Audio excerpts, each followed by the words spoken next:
Você aí, eu tenho certeza que ultimamente você tem ouvido muito falar sobre o STF, né? Na TV, nas redes sociais, nos jornais, no churrasco de família, só dá STF.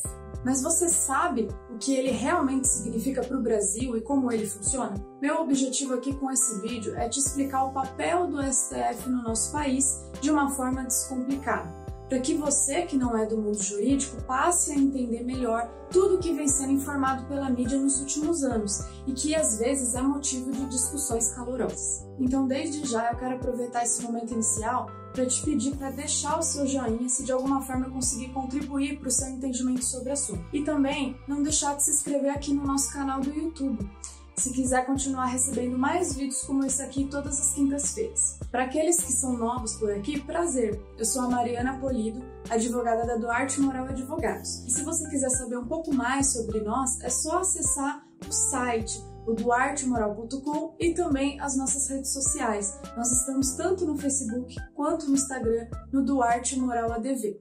Não deixa de dar uma passadinha lá. Voltando ao nosso tema, a gente sabe que o STF tem aparecido em assuntos que costumam gerar muita notícia para a mídia brasileira. Só a título de exemplo, ele virou motivo de assunto recentemente com o movimento dos caminhoneiros do dia 7 de setembro desse ano. Também foi mencionado em algumas situações envolvendo a prisão do ex-presidente Lula, em discussões sobre voto impresso e, inclusive, no famoso caso das fake news, ou seja, o suposto compartilhamento quase que instantâneo de notícias falsas que teriam ocorrido durante a eleição presidencial de 2018. Por conta disso, atualmente, o STF acaba ficando muito em evidência. Mas qual é a função do STF, então? Inicialmente, se você não sabe, STF é a sigla utilizada para a gente abreviar o que significa Supremo Tribunal Federal. Ou seja, Supremo ao pé da letra significa acima de qualquer coisa. Mas é isso mesmo? Então, o STF pode fazer o que ele quiser como um poder absoluto? Não. Ele deve obediência à nossa Constituição Federal, que é considerada a nossa lei maior e é ela que orienta todas as outras leis existentes no nosso país. Se você digitar a Constituição Federal no Google, entrar nela e procurar por Supremo Tribunal Federal, você vai ver que em várias partes da Constituição Federal o Supremo vai ficar responsável de algumas atividades, tratando então de como ele deve funcionar.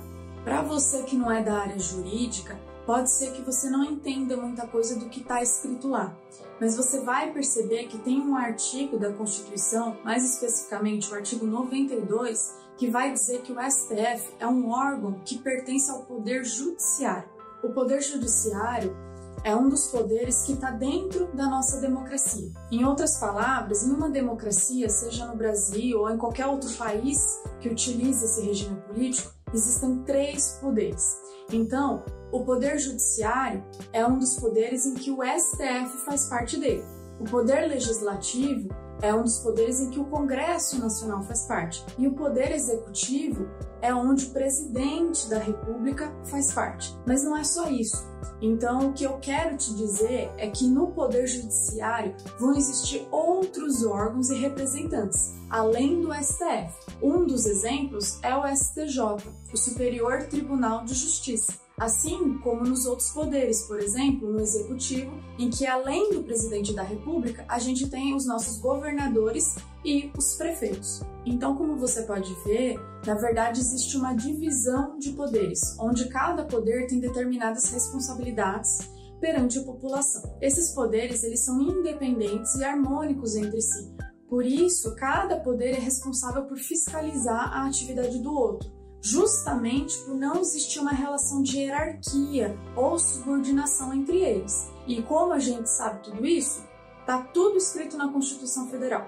Mas aí você deve estar se perguntando, mas Mariana, o que significa Supremo então, saindo aí do pé da letra? Supremo significa que não tem nenhum outro órgão do Poder Judiciário acima do STF.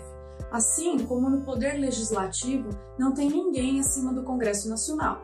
E no Poder Executivo não tem ninguém acima do Presidente da República. Mas esses três poderes, eles precisam dialogar entre eles, porque cada um tem atribuições diferentes previstas na nossa Constituição Federal. Então, se um poder não estiver muito bem, os outros poderes, por consequência, também não vão ficar muito bem. Agora, se todo mundo estiver alinhado, fica muito mais fácil para todo mundo cumprir os seus deveres constitucionais, porque eles são poderes complementares. O Supremo Tribunal Federal, então, como eu disse antes, é o órgão acima de todos os outros órgãos e representantes do Poder Judiciário. E ele vai ser composto por 11 juízes, que nós, do mundo jurídico, chamamos de ministros. Esses juízes ministros, eles não têm relação alguma com os ministros que auxiliam o presidente na tomada de decisões, como o ministro da Economia Paulo Guedes, por exemplo. O ministro Paulo Guedes, na verdade, ele pertence ao Ministério da Economia, lá do Poder Executivo, onde está o presidente da República.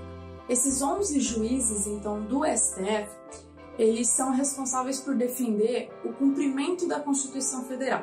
Por isso, eles ficam limitados a verificar a compatibilidade do que diz a Constituição e o que diz alguma outra lei ou regra, por exemplo, para saber se aquela situação é ou não inconstitucional. Em regra, o STF ele não pode reexaminar fatos e provas. Quem faz isso são os órgãos e representantes do judiciário que ficam abaixo dele, como juízes e desembargadores pertencentes ao Tribunal de Justiça de um estado, por exemplo.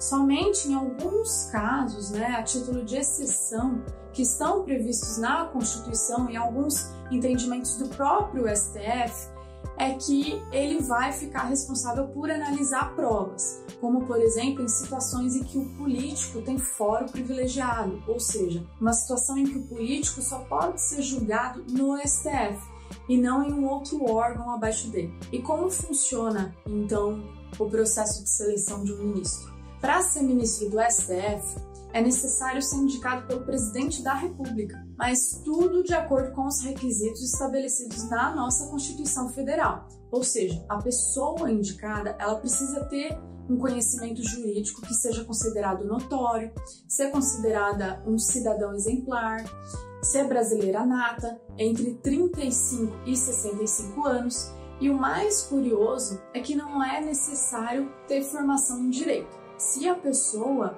simplesmente estiver no mundo jurídico, pertencer ao mundo jurídico e ter um notório conhecimento, ser uma pessoa exemplar, isso já é suficiente para ela conseguir aí uma indicação do presidente. Após essa indicação, então, o Senado Federal, que pertence ao Congresso Nacional e está dentro do Poder Legislativo, é quem vai avaliar oralmente a capacidade dessa pessoa que foi indicada a respeito de diversos temas. É como se fosse uma avaliação oral.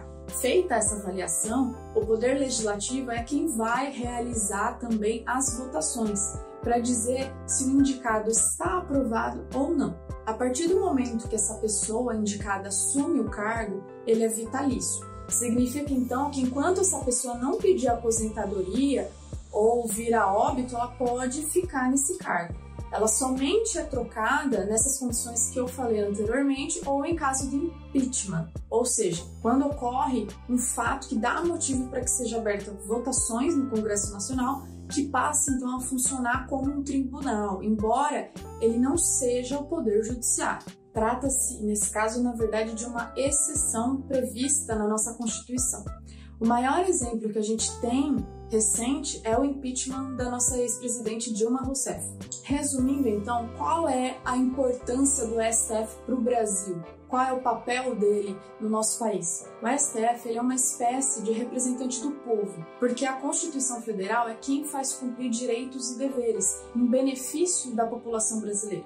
Por isso, o principal papel do STF é proteger a população através do exercício de dar cumprimento à Constituição brasileira. Sem o STF, não seria possível a fiscalização dos outros poderes ou a verificação da constitucionalidade de uma lei.